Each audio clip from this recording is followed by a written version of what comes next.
Muito bem. Então, boa noite a todos que nos acompanham. Obrigado, Inês, pela presença. Bom dia, boa tarde aí para quem vai assistir essa aula depois, né? Cada um se organizando na medida do possível. A gente continua hoje com a disciplina de contabilidade gerencial para tomada de decisão. E hoje o tema é, continuando a nossa unidade 2, a demonstração dos fluxos de caixa, né? Já falamos um pouco aí nas aulas anteriores sobre as demonstrações do balanço patrimonial, a montagem, a estrutura mínima que se precede ali, né, a demonstração do resultado, e aí, por fim, teremos ainda uma aula com a ideia, né, das demonstrações contábeis para a própria tomada de decisão, que é a grande base, o cerne dessa disciplina. Como a gente tem visto desde o começo, a atividade a ser executada aqui é entender a linguagem da contabilidade, né? E a demonstração dos fluxos de caixa, ela é muito presente, principalmente para as sociedades anônimas, né? Ela é interessante para o aspecto gerencial, ela é interessante para a gestão do negócio como um todo, mas é pouco usual, inclusive pela própria estrutura, porque ela requer um processo de interpretação muito dinâmico em relação às outras demonstrações contábeis. A gente vai ver um pouco da teoria por detrás dela, desses fundamentos teóricos, a fim de ilustrar o que vem a ser aqueles modelos que a gente encontra na internet para desmistificar algumas coisinhas. Então, algumas das fontes que eu deixei aqui à disposição para vocês, caso queiram se aprofundar, são normas brasileiras de contabilidade, eu recomendo sempre para os alunos de contábeis também, e a própria Lei 6.404. Né? Aí depois eu vou postar todas essas normas para vocês. Tem uma linguagem mais técnica, mais voltada para o profissional da contabilidade, tá? Mas não faz mal que alguém da linha de administração tenha lido essas normas de contabilidade, porque vai entender a estruturação, vai entender a dinâmica ou a ideia, a premissa da demonstração e as informações que ela precisa de fato apresentar. Então, o que a gente tem que saber logo de cara é que o próprio nome já define a demonstração. Então, assim como um balanço patrimonial representa a ideia da balança, do patrimônio, né, o equilíbrio entre direitos e seus bens e as obrigações da entidade, a gente tem a demonstração do resultado do exercício, que nada mais é do que o resultado apresentado em um determinado período, né, e resultado a gente entende que significa receita menos despesa, e agora vemos então o fluxo de caixa. E fluxo significa entrada e saída. Então, a diferença dessa demonstração para as outras é que ela vai dar uma ênfase muito mais detalhada, ou vai focar, né, as atividades que aconteceram dentro de determinado período exclusivamente para o caixa.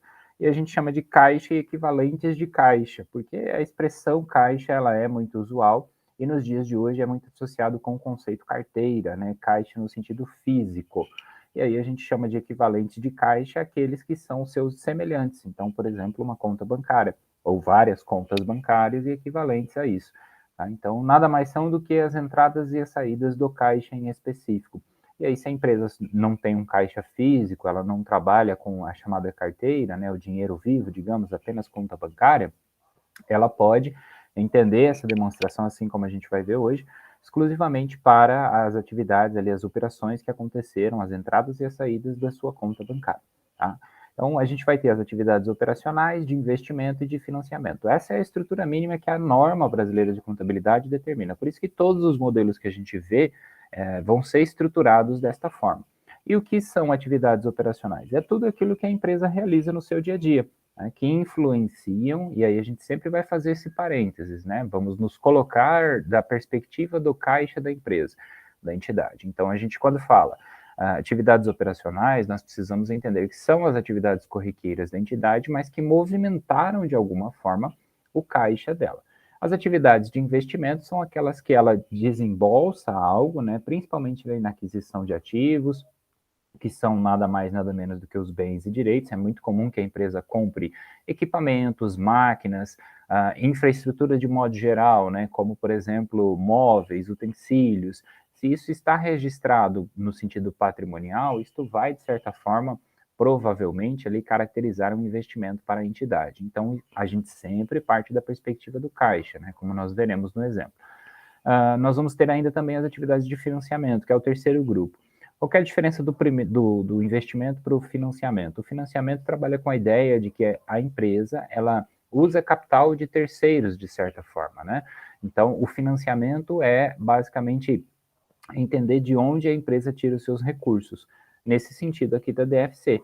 Então, e ver se essa entrada ou saída de recursos, de alguma forma, passou ali pelo caixa. Então, por exemplo, a gente vai ver a operação de integralização de capital social, que é a criação da entidade, né, onde os sócios, por exemplo, transferem ali um dinheiro para a empresa poder começar a operar. Isso vai ser considerado uma atividade de financiamento. Se ela fosse, por exemplo, num banco, tomasse um empréstimo, recebesse ali 100 mil reais de empréstimo, né, isso seria uma atividade de financiamento, porque ela está usando o recurso de terceiros, né, ou na expressão da norma, capital, que nada mais do que é o próprio recurso, dinheiro, montante, enfim, são só sinônimos.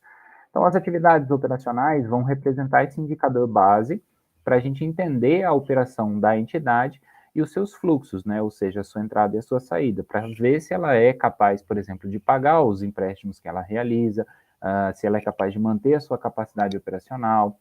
Caso, muito específico aí para as SAs, né? O pagamento de dividendos, de juros sobre capital próprio, por conta do processo, principalmente as SAs de capital aberto, né? O processo de abertura de capital faz com que você tenha sócios de todos os lugares do mundo, e esses sócios, eles investem na empresa com a perspectiva de remuneração. Então, a empresa, ela precisa gerar fluxo de caixa, gerar caixa, dinheiro, propriamente dito, para pagar, né, os juros do dinheiro que ela está usando ali dos investidores. Então, os fluxos de caixa, normalmente, são derivados justamente das principais atividades geradoras de receita da entidade. O que significa isso? É venda. A maior parte deriva justamente da venda. E para que uma venda ocorra no conceito contábil, a gente entende que algumas despesas precisam acontecer normalmente antes. Então, nós vimos o exemplo nas aulas anteriores da compra de mercadoria e da venda de mercadoria. Isto é a atividade operacional daquela entidade.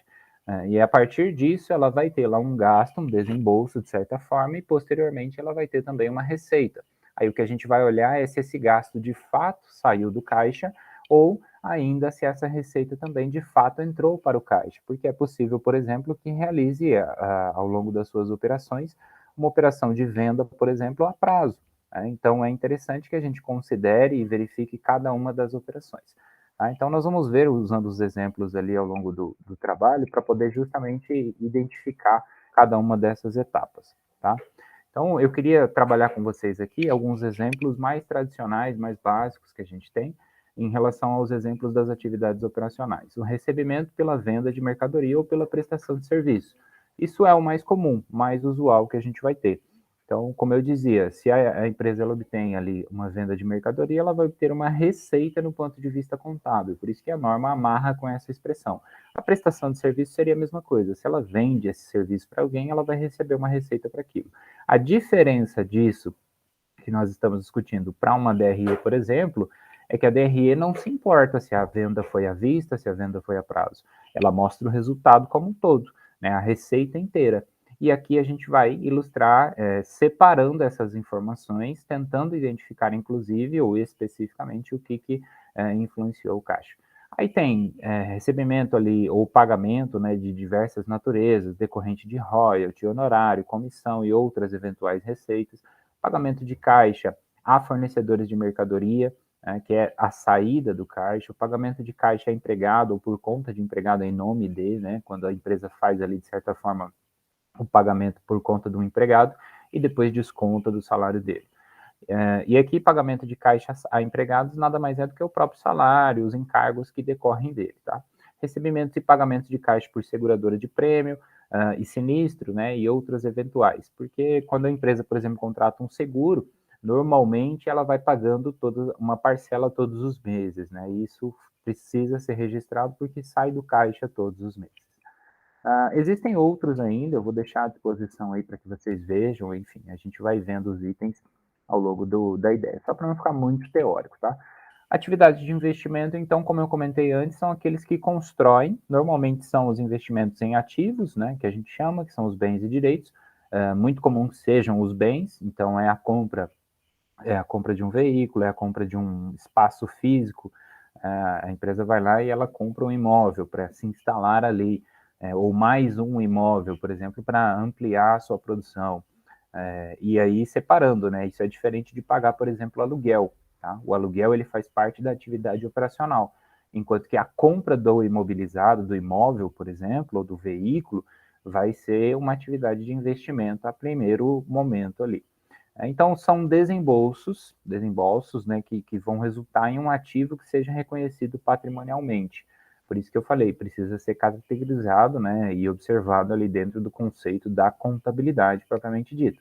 É o bem, o direito ali adquirido, mas que seja registrado contabilmente, porque se ele está no balanço, ele vai ser a nossa referência. Se ele não está, então não é possível registrar essa informação no DFC.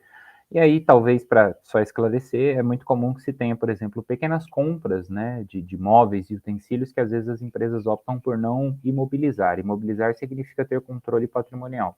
Isso dá um pouco mais de trabalho, requer um pouco mais de esforço e de um controle específico. Às vezes você vai numa empresa, num lugar onde você vê lá aquelas etiquetas, né, identificando lá que aquele é um bem patrimonial da empresa, identificado num determinado grupo e tudo mais. Significa que ela faz esse controle.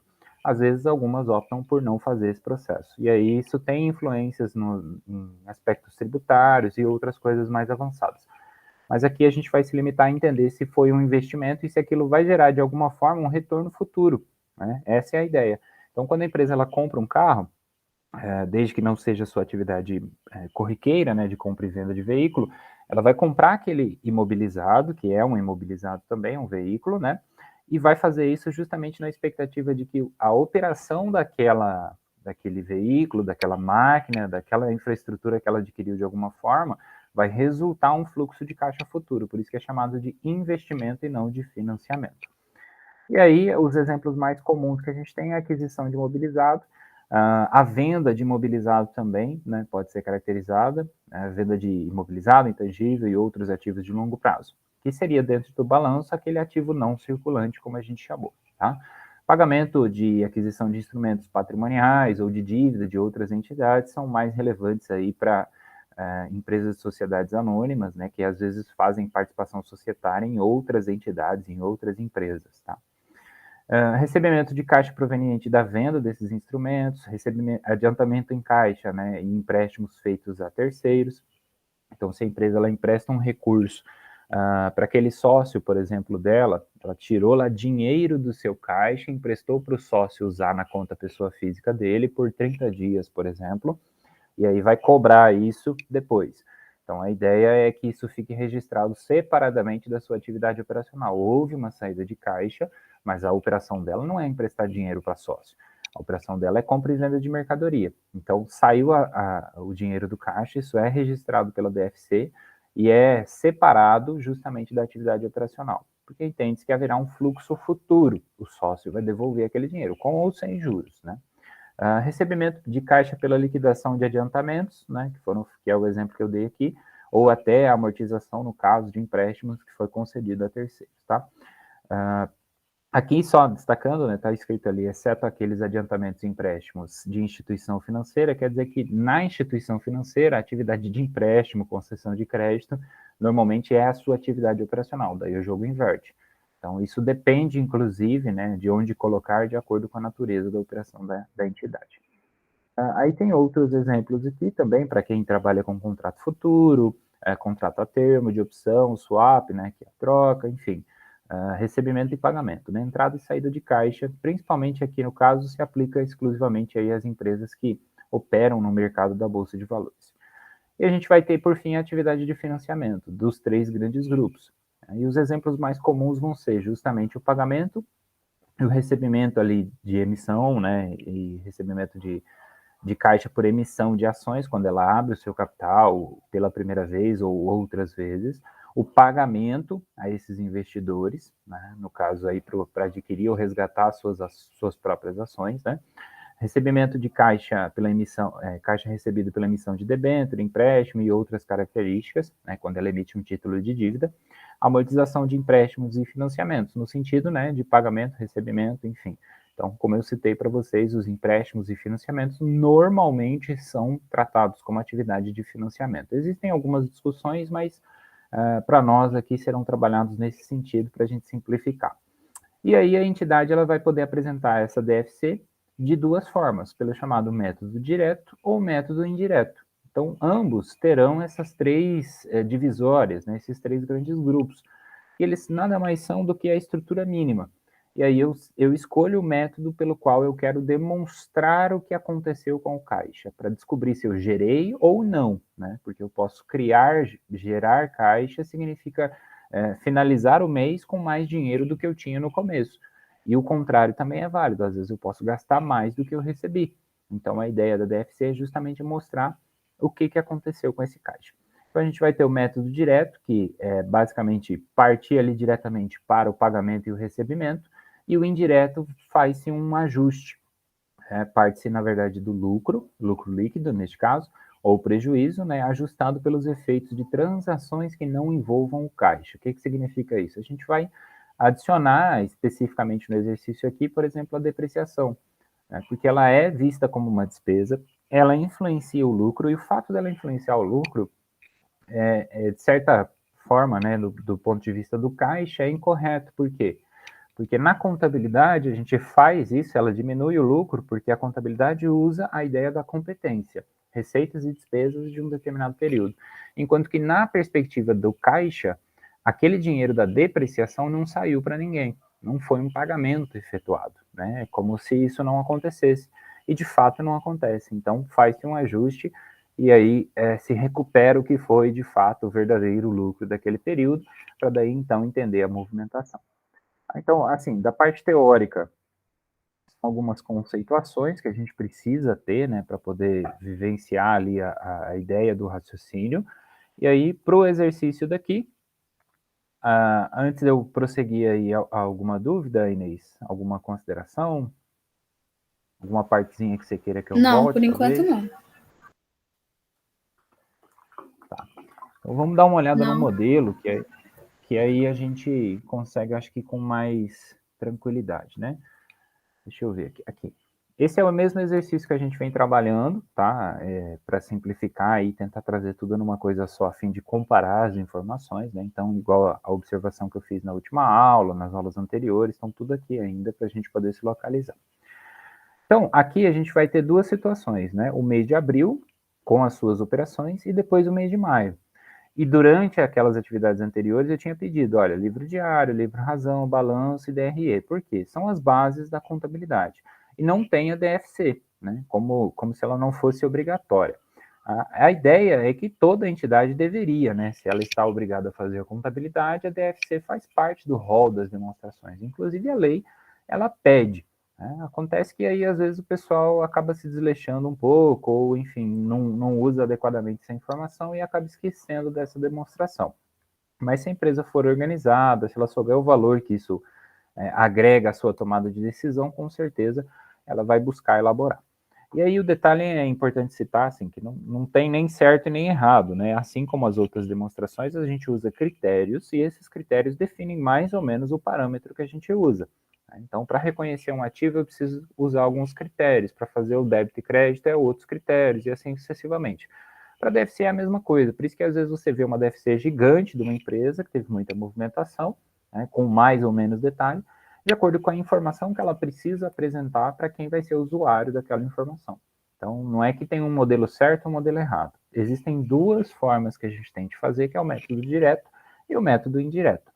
Aí, se você segue a regrinha de cada um deles aplicando ali o raciocínio, você vai ver que não é uma coisa tão complexa assim. Então, vamos lá. A gente vai ter várias operações. Deixa eu já partir para cá. A gente vai começar pelo método direto. Tá? Esse adicional aqui das planilhas eu vou disponibilizar para vocês depois, só para ilustrar aqui, para a gente ter uma base. Então, primeiro nós vamos trabalhar com o mês de abril, né? E aí o período também é importante, porque a gente vai segregar as operações que aconteceram apenas no mês de abril. E quando eu falei em fluxo, a gente estava falando justamente de entrada e de saída. Então, a primeira coisa é dar um passo para trás e falar assim, a partir de agora eu vou olhar e vou visualizar apenas o que aconteceu com o meu caixa. Então, na dúvida, o que eu faço? Você vai lá para o balanço patrimonial e observa. Como não há uma conta caixa propriamente dita aqui, a gente vai trabalhar exclusivamente com o banco. Isso já para ajudar vocês em futuras questões, em situações para elaboração do DFC, quando você tem aqui o balanço com o saldo do banco, vai perceber que ele vem justamente do próprio razonete. Né? Então, deixa eu voltar aqui no mês de abril. O que a gente vai explicar pela DFC, nada mais, nada menos, é do que o próprio razonete do banco. Então, toda esta movimentação, a gente vai explicar o que aconteceu de acordo com as operações que foram realizadas. Então, direcionando assim o raciocínio, eu acredito que fica mais fácil. Primeiro ponto, a gente vai falar de variação, de fluxo de entrada e de saída, né, e a variação final dessas contas. Então, segundo ponto, observar pelo olhar do caixa, se de fato entrou ou saiu recurso, no sentido geral. E aí, no final, nós vamos apresentar um saldo, né, saldo inicial. Este saldo inicial, ele teria acontecido, digamos, em 31 de março, né? Ou ainda, eu poderia dizer aqui no caso, 1º de abril, que é quando o exercício começa, e o saldo final eu estou me referindo ao dia que eu fiz essa DFC, que é o 30 do 4. Ali, inclusive, está 31, né? Tá certo. Tá? Então, normalmente a gente tem essas expressões aqui.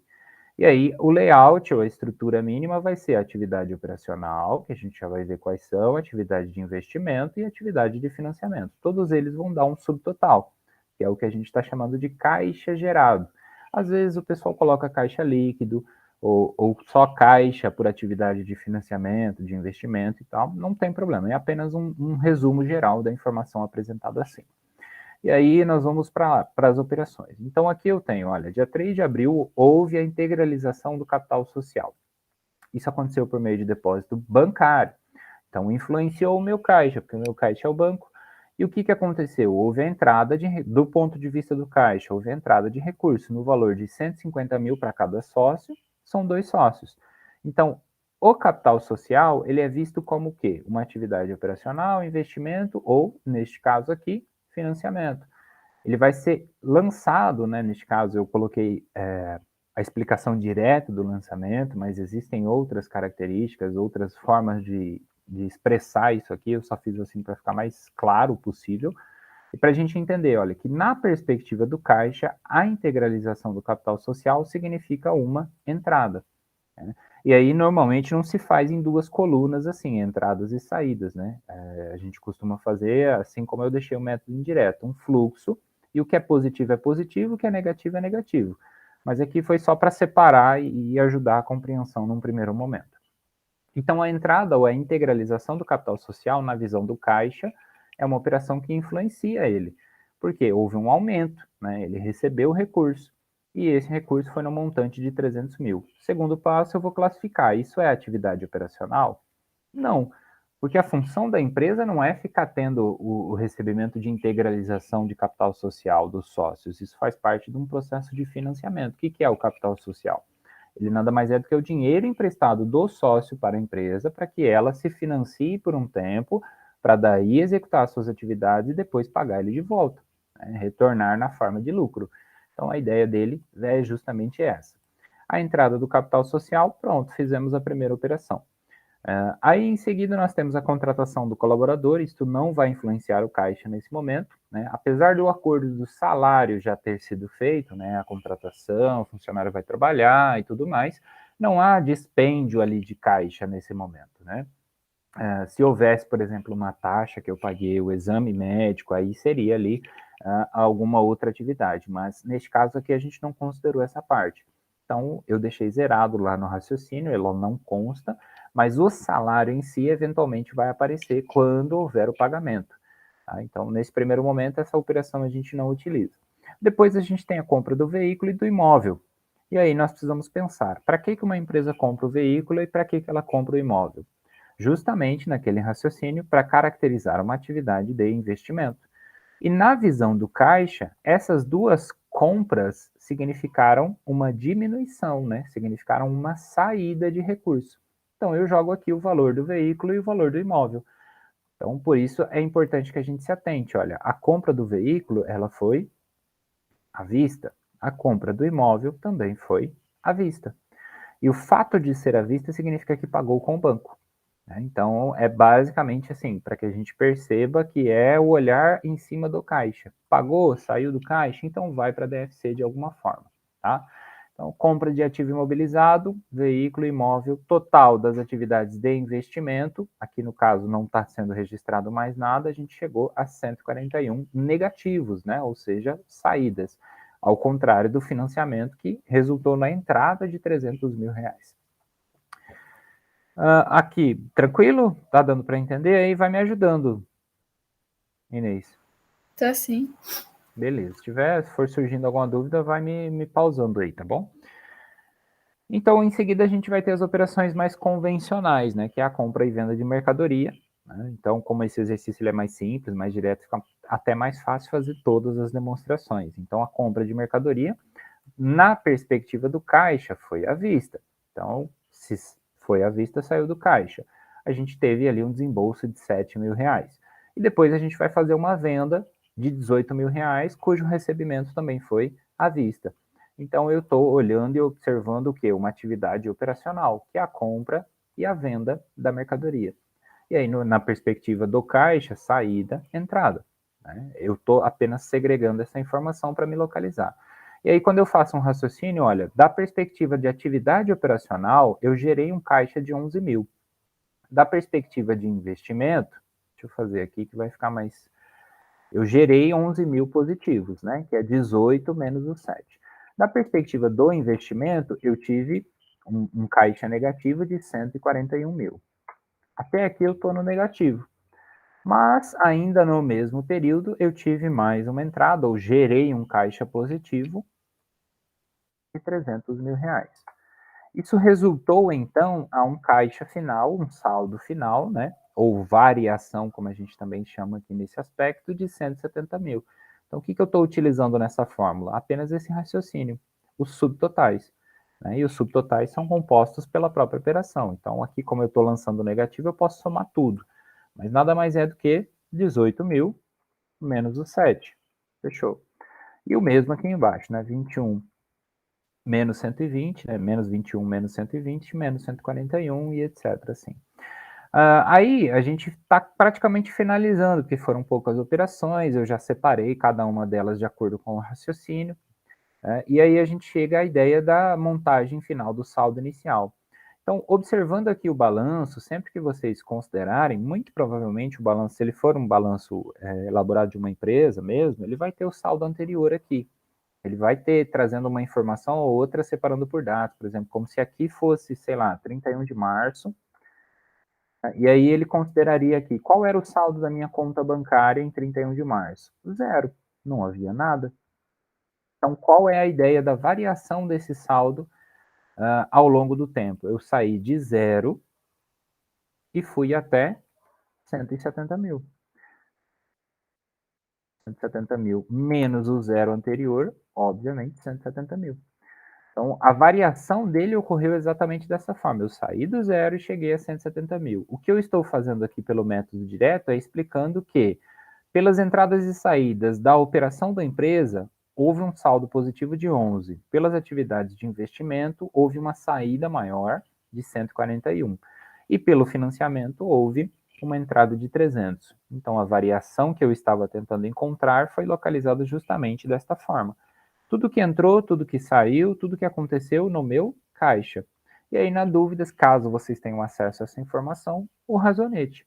Né? Então, observem aqui que aqui a gente demonstra a mesma informação numa perspectiva diferente. Então, aqui a gente considera 318 mil, menos todas as saídas, 148 mil. Se a gente olhar, é porque normalmente as DFCs elas são uma coluna só, né? Mas se eu olhar só a coluna da entrada, eu tenho aqui então 18, aqui nada, né? 0, 0. E aqui a minha entrada 300. É a mesma informação. Né? Neste caso aqui eu tenho o mesmo raciocínio, porque é justamente o próprio razonete do balanço, da conta bancária do banco, né? O razonete desta conta em específico. E para saídas vai ser a mesma coisa, olha. 148 mil, se eu somar o 7 mais o 141, eu tenho que ter os 148 ao todo, né, de saídas aqui.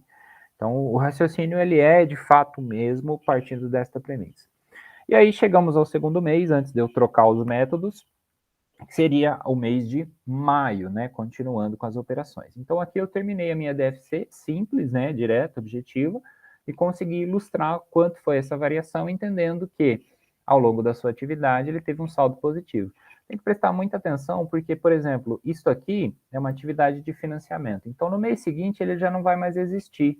Então, quando eu olho lá uma DFC da entidade, eu tenho que olhar se ela está captando recurso de terceiros, se ela está captando recurso de sócio, porque uma hora esses 300 mil vão ter que voltar, se for, por exemplo, de um banco. Né? Vai constar e vai dar um fôlego de caixa, mas futuramente vai representar uma despesa, uma conta a pagar. Então, essa é a dinâmica do DFC. E aí, na atividade aqui do mês de maio, a gente vai pular agora e vamos lá para ver o que aconteceu. Olha, houve compra, houve venda, houve compra, houve venda. O que o livro diário e o livro razão registraram que não está expresso aqui? O salário, né, que a gente aprendeu nas aulas anteriores a como fazer o lançamento aqui, e, propriamente dito, o imposto do ICMS. Então, neste raciocínio, para o mês de maio, a gente vai considerar as atividades de compra e venda, e aí entra o primeiro detalhe, né? Então, vamos primeiro para as compras. O que eu estou levando em conta aqui? Vou baixar aqui para o nosso razonete do banco. A gente vai explicar toda esta movimentação, no mesmo raciocínio que a gente fez antes, tá? Então, o que eu tenho que levar em consideração? Olha só. Houve a compra de mercadoria no valor de 8, foi à vista. Houve a compra depois no valor de 9. Então, partindo do meu método direto, assim como eu registrei anteriormente, eu tenho que lançar esses 17 mil como uma saída, né? Se tivesse numa coluna só, negativo. Agora a venda. Eu tive duas, uma de 22 e uma de 24. Porém, eu estou registrando aqui somente uma de 22. Por quê? Porque eu estou considerando esta informação como base.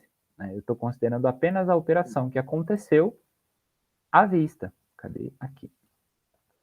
Enquanto que a venda em seguida ali que aconteceu de 24 mil, ela foi a prazo. Ainda que curto prazo, para o caixa, né, para fins de caixa, ela não interessa. Ela considera apenas, né, que se foi à vista ou se não se impactou, se não impactou o caixa nesse primeiro momento. Então eu segreguei essa informação, justamente para poder entender, né, o resultado desta variação, ok? Então aqui a perspectiva vai ser mais ou menos essa. E aí esses 22 mil eu vou concluir que foram as entradas à vista, as saídas da compra de mercadoria e eu tive os pagamentos, né, que foram os desembolsos ocorridos ao longo do tempo. Eles não estão registrados aqui, né, mas para todos os efeitos, a gente considera que houve porque estão registrados no nosso livro diário, estão registrados no nosso livro Razão, como a gente viu nas aulas anteriores. Estão representados também como parte do balanço e da DRE efetivamente. E aí a gente vai ter, então, o pagamento de salário, que aconteceu, o pagamento do INSS, do FGTS. Eu separei eles, né? Às vezes o pessoal coloca aqui tributos federais, tributos estaduais, enfim, a expressão, por exemplo, pagamento é saída, recebimento é o contrário, é entrada. Então eu só preciso tomar esses cuidados. E aí, quais foram os pagamentos que ocorreram neste período, né? Todos estes de salário, INSS e FGTS, inclusive o de ICMS, que aconteceu no montante de 1.870. É basicamente todas as contas que eu tinha a pagar do meu passivo. Essa é a fonte de informação. Tudo isso aqui, se eu for olhar lá o livro diário ou pensar na operação do mês seguinte, eu vou ver que aqui em abril eu terminei o mês devendo, né, eu ia pagar, por isso o uso dessa expressão, ou recolher, e aí no caso no mês seguinte, para maio, que é o que a gente está pensando agora, eles vão aparecer de novo, mas antes deles aparecerem de novo, a gente primeiro faz o pagamento. Por isso que essas duas informações são tão importantes, né? Então eu preciso sempre tomar esse cuidado. Aqui a compra, a venda de mercadoria, e aí olha só, pagamento do salário, né? Pagamento da FGTS, etc. Então basicamente eu estou registrando as operações que aconteceram de acordo com o meu banco. E aí eu observo, né, de acordo com tudo que entrou, com tudo que saiu, qual foi o caixa gerado por essas atividades. E eu chego a um resultado de 1.510. Aqui a gente já não tem mais a compra, porque já aconteceu do ativo e do ativo imobilizado do veículo e do imóvel. Porque mês passado eu comprei, estou fazendo o DFC agora de maio. Então, esses 1.500 foram gerados aqui pela atividade operacional, não tive nada de investimento e também não tive mais nada de financiamento, né? Não comprei mais nenhum imobilizado, não vendi nenhum imobilizado também, o que é importante, não fiz nenhum empréstimo, não houve mais aumento de capital social, o inverso também, diminuição, enfim, a concessão de empréstimo, adiantamentos e outros tipos de operações que influenciam o caixa. Essa é a grande sacada. Então, como esses dois estão com saldo zerado, a variação do meu caixa neste mês de maio foi de 1.510 e positivo, né? A forma de saldo positivo.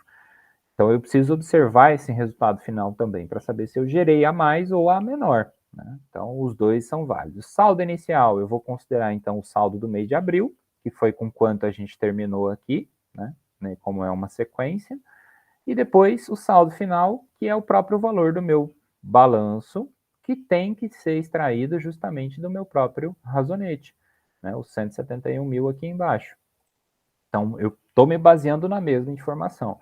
Por isso que a ideia aqui que eu queria deixar mais clara é o seguinte: olha, se você fez o débito e crédito, se você tem todo acesso a essas informações, observa o razonete do banco, né? Porque aí a gente está explicando o seguinte: no mês de abril, ele terminou com 170.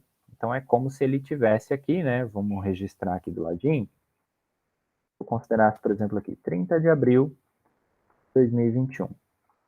Qual era o saldo do banco? 170 mil.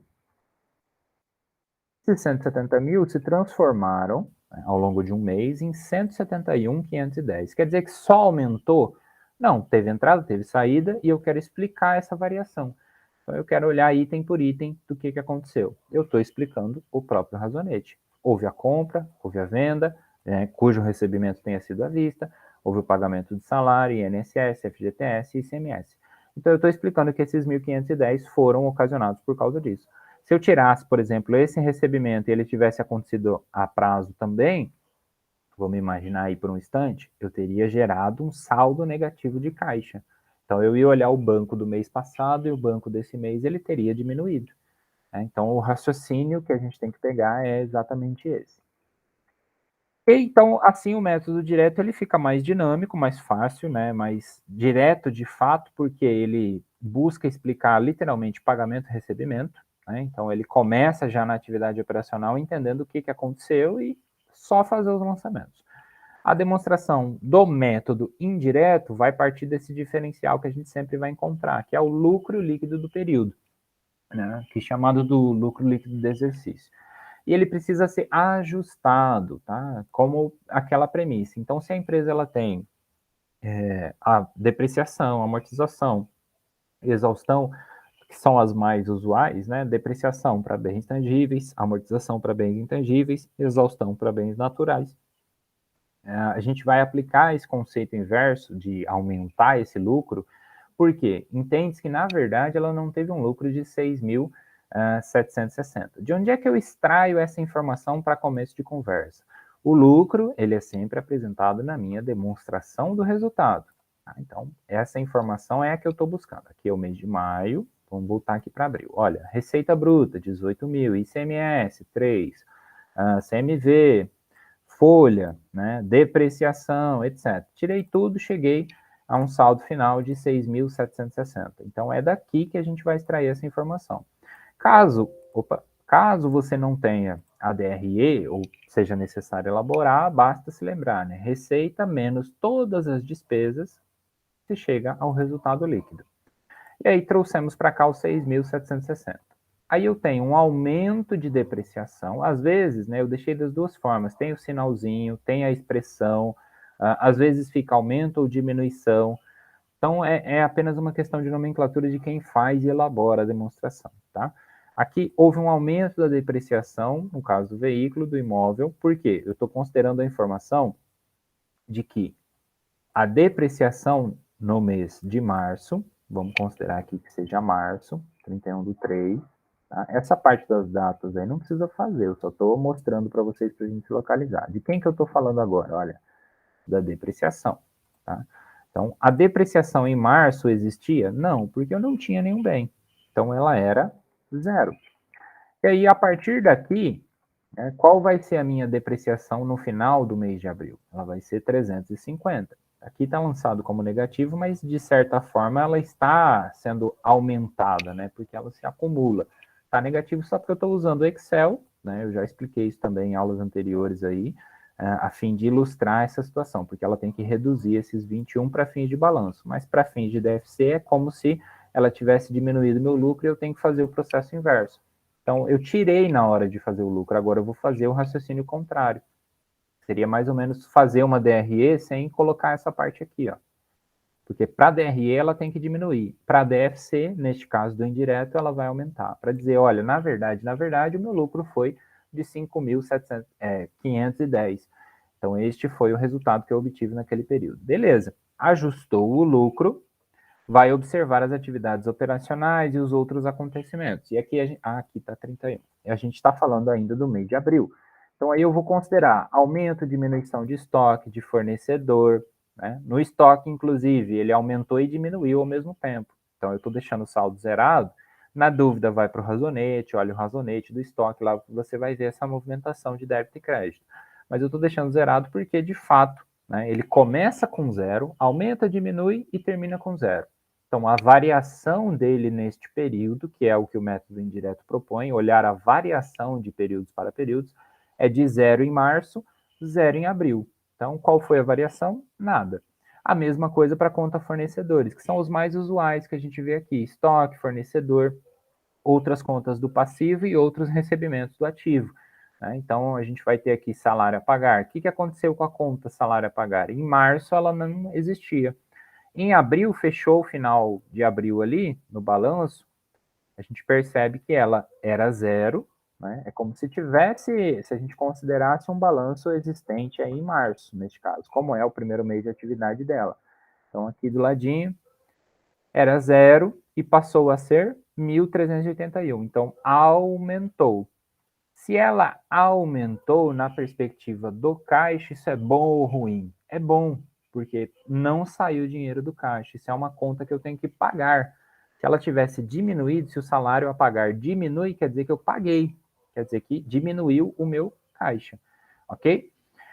INSS, FGTS, ICMS também, mesma perspectiva no mês de abril. A gente considera o aumento ou a diminuição dessas continhas. E aí eu chego à conclusão de que o caixa gerado pela atividade operacional foi de 11 mil. Tá? Então eu peguei o subtotal aqui do lucro ajustado, somei com tudo o resto, cheguei aos 11 mil.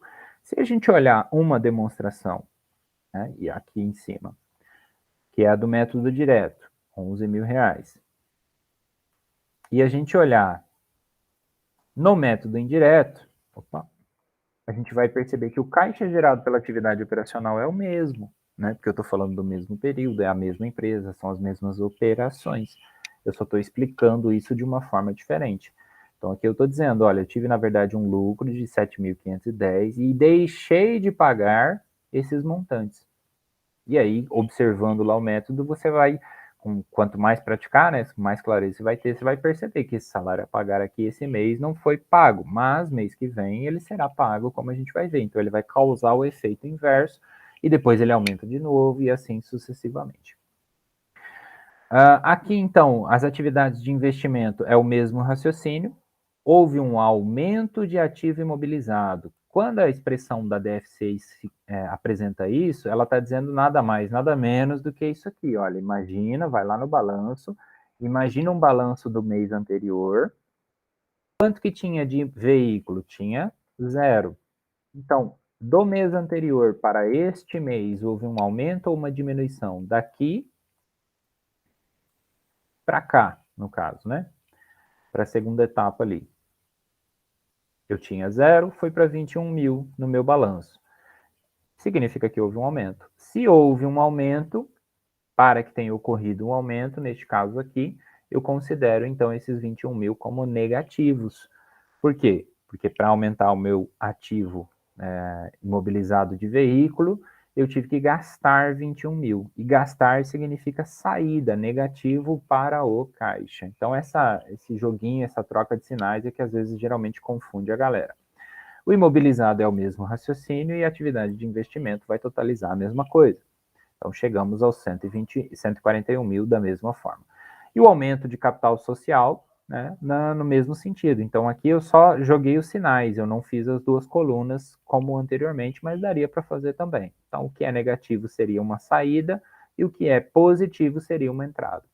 Então, eu considero, né, no mês de abril, houve a integralização do capital social, ou o aumento do capital social, 300 mil, atividade de financiamento. Mesmo raciocínio, saldo inicial, saldo final, variação. De 0 foi para 170, qual foi a variação? Tem que totalizar os 170 mil. Então, entrou, sobrou, né, digamos assim, caixa gerado 11 mil, menos 141, mais 300, tem que finalizar com o mesmo saldo da conta bancária, com o mesmo valor de caixa total. E para o mês de maio, pelo método indireto, aqui tem que ser 31. A gente vai considerar, então, a mesma ideia, lucro líquido. Aí, na dúvida, vai lá para a DRE do mês de maio e observa todas as operações que aconteceram, qual foi o lucro do mês apenas, tá? Isso é muito importante, tem que tomar esse cuidado, que a gente está considerando aqui o lucro para ele ser ajustado. Então, 21.700, mais a depreciação e mais a depreciação do veículo e do imóvel, a gente chega a um lucro verdadeiro, vamos chamar assim, né, ou ajustado, que é a expressão correta, de 22.450. Então, aqui eu só estou fazendo uma soma de cada um dos itens, tá bom? E aí eu vou observar, olha, houve aumento ou diminuição no estoque? Ele tem uma variação, mas ele começa com zero, porque a gente tinha comprado tudo e vendido tudo, então terminou com zero. Aí agora a gente vai comprar de novo e vender de novo. Então, como toda a mercadoria está sendo vendida, ele não tem variação. O aumento ou diminuição de fornecedores a pagar está zerado também. Eu só deixei para listar, né? Porque geralmente se coloca só o que tem movimento, ou saldo no sentido de aumento ou diminuição. Aumento de salários a pagar ou diminuição a pagar. Então, observa, a gente tinha lançado no mês de maio, no mês de abril, todas essas continhas. Aí veio para o mês de maio, a gente pagou. Chegou no final de maio, a gente lançou de novo. Então, olha, se eu considerar, por exemplo, só o salário a pagar, imagina que aqui eu vou puxar uma coluna para registrar o que foi que estava no balanço de 30 de abril. Qual que era o saldo que eu tinha no balanço de 30 de abril? Deixando lá de cima. 1.381. Então, qual é a variação dele daqui para cá? Nenhuma. No método indireto, eu estou tentando explicar exatamente isso, se ele aumentou, se ele diminuiu. E a conta salário, INSS, FGTS ficaram no mesmo raciocínio. Tá? Então, vamos aqui replicar. Então, partindo desse pressuposto aqui, tá? Mesma coisa, e o FGTS também é a mesma coisa. Quem é que está diferente? Olha só, o meu ICMS. Mês passado era 1.870, agora ele subiu para 4.930. Então, eu estou observando aqui um aumento do meu ICMS. E aí, o que eu lanço para minha DFC fechar, né, digamos assim, para eu conseguir fazer esse raciocínio? A diferença. Então, eu tenho agora 4.930, mês passado era 1.870. Quer dizer que ele aumentou 3.060. Eu venho para minha DFC, aumento de ICMS a pagar, 3.060, que foi o valor que ele foi modificado. Aí, na contrapartida, na perspectiva, por que é positivo, professor, se é uma conta a pagar? Porque eu estou olhando pela visão do caixa. Né? Então, se ele aumentou, e é uma obrigação futura ali, que eu não vou ter que pagar nesse momento, que eu não desembolsei nada ainda, quer dizer que eu estou usando esse dinheiro de outra forma. É isso a ideia, quer dizer que eu não desembolsei, quer dizer que eu não paguei. Então, no olhar do caixa, isso é uma coisa boa. É um resultado positivo, digamos assim, né? Uma ideia boa. O contrário aqui vai ser válido também, olha só, aumento de contas a receber. Isso aqui vai estar no nosso ativo circulante, que no mês passado, né, aqui, ele nem existia, porque a gente não tinha feito nenhuma venda a prazo. Mas vamos dar uma olhada aqui só para fazer o raciocínio. Olha, considerando o balanço de abril, qual era o valor da minha conta a receber, dos meus clientes a receber? Ela só existe porque eu fiz uma venda a prazo. Era zero. Então, eu tenho uma variação justamente de 24 mil reais. E na perspectiva do caixa, O aumento de conta a receber tem um efeito negativo, porque eu fiz uma venda, provavelmente eu desembolsei, eu gastei para fazer essa venda, eu tive as minhas operações, e aí dentro desse raciocínio eu deixei de receber, né? Então, se eu deixei de receber, quer dizer que eu estou deixando de gerar caixa. O cliente está usando o dinheiro dele para outras coisas que não para me pagar, né? Então ele, mas ao mesmo tempo usando a minha mercadoria. Então ele está usando o meu dinheiro de certa forma. Por isso que na perspectiva da DFC, o aumento de contas a receber é negativo. Se fosse diminuição de contas a receber, na DFC ele seria positivo. Existe esse raciocínio inverso. Né? Seria basicamente dizer, olha, eu tinha 24 mil para receber, ele baixou para 20 mil, quer dizer que eu recebi 4 mil. Na perspectiva do caixa, o recebimento de dinheiro, a entrada de recurso, é uma coisa boa, por isso ele viria como positivo. Então, observando aqui, a gente chega ao raciocínio, né, de que a gente gerou ao longo do mês de maio mais 1.510, né, no sentido positivo, considerando o ajuste do lucro e outras demais eventualidades aí.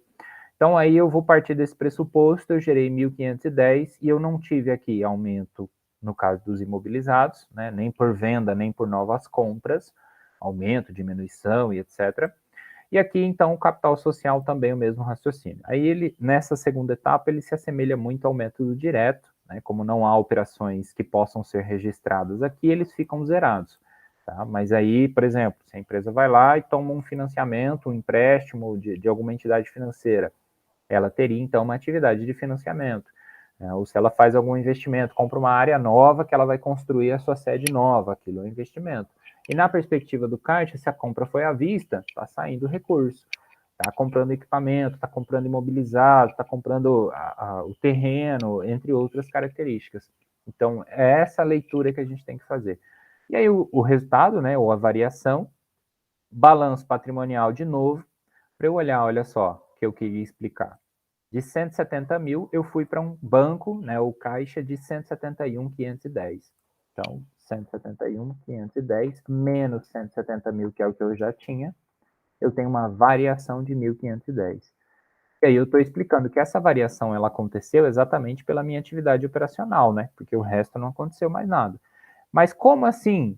Olha, eu tive um lucro de 22.450, mas eu também deixei de receber 24 mil e, ao mesmo tempo, ainda estou usufruindo ali, de certa forma, né, de um fôlego, deixei de pagar 3.060 do meu ICMS nesse primeiro momento. Isso aqui vai ser pago o mês que vem, né? E essas informações elas vão gerando, não quer dizer que nunca vai pagar. Mas, basicamente, eu gerei no sentido de eu recebi mais do que paguei, né, ou do que deixei de receber, neste caso. E aí, para todos os efeitos, o resumo final, 170, 171, saldo final, variação do caixa, né? Às vezes o pessoal até coloca aqui embaixo também, variação do caixa. Eu tinha colocado antes e acabei apagando. Deixar junto de novo, ou enfim, o saldo líquido, caixa. Que é a mesma informação daqui de cima, né? Então, dependendo da forma que for expressado aí, é possível que a gente chegue a diversas conclusões semelhantes, né? Então, assim, é basicamente para a gente entender a estrutura, a mecânica. Eu sei que parecem, inclusive, duas demonstrações diferentes, mas elas vão partir de pressupostos iguais, né, de movimentação pelo olhar do caixa. E aí, uma vez que você vai praticando, tentando entender esse raciocínio, o método indireto, ele requer um pouco mais dessa noção a memória, né, de começar pelo lucro, para fazer os ajustes dele, porque podem haver outras circunstâncias que influenciaram, outras despesas que influenciaram o lucro, mas que de fato não foram desembolsadas ainda. Né? Então, nem sempre a informação que está aqui, de 21.700 ou no caso aqui de 6.760, né, que foram os lucros que a gente teve no mês de abril, depois no mês de maio. Então, nem sempre elas são tão verdadeiras assim na perspectiva de caixa. Por isso que, por exemplo, a gente fala que lucro não é igual a saldo bancário, né, é igual a caixa. São coisas diferentes, porque seguem parâmetros, perspectivas diferentes a partir de cada olhar.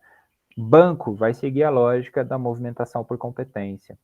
conjunto de receitas e despesas e operações que aconteceram de acordo com aquela... Não estou falando de conciliação bancária, só para deixar claro, estou falando de banco, balanço patrimonial, né, no sentido movimentação patrimonial. Conciliação bancária, você vai operacionalizar o negócio de acordo com a entrada e a saída, sim, né, só para registrar aí.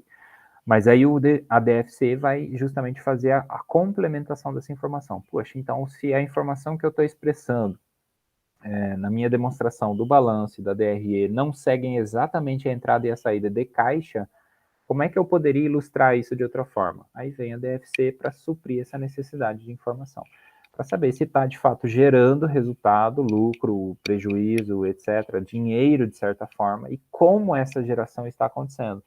Se é só com a atividade da operação própria da empresa, se é com o uso de capital, se é pelo resultado do investimento que ela está realizando ali, pensando no planejamento de longo prazo, e etc. Tá? Então, são várias mecânicas aí que existem para se analisar. E a própria DFC também é parte de estudos, né, de análise para observação de investimento, né, e outras características para o fornecimento de capital por instituições financeiras e tudo mais. Tá? Alguma dúvida? Como só tá a tua aí, Inês, eu Não, fico não, à até agora. disposição.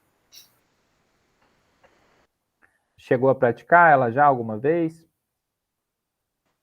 Ainda não. Então tenta pegar essa dinâmica que a gente fez hoje, né, usando a aula como base, e recomeça ela do zero, com aqueles grupos, a estrutura que você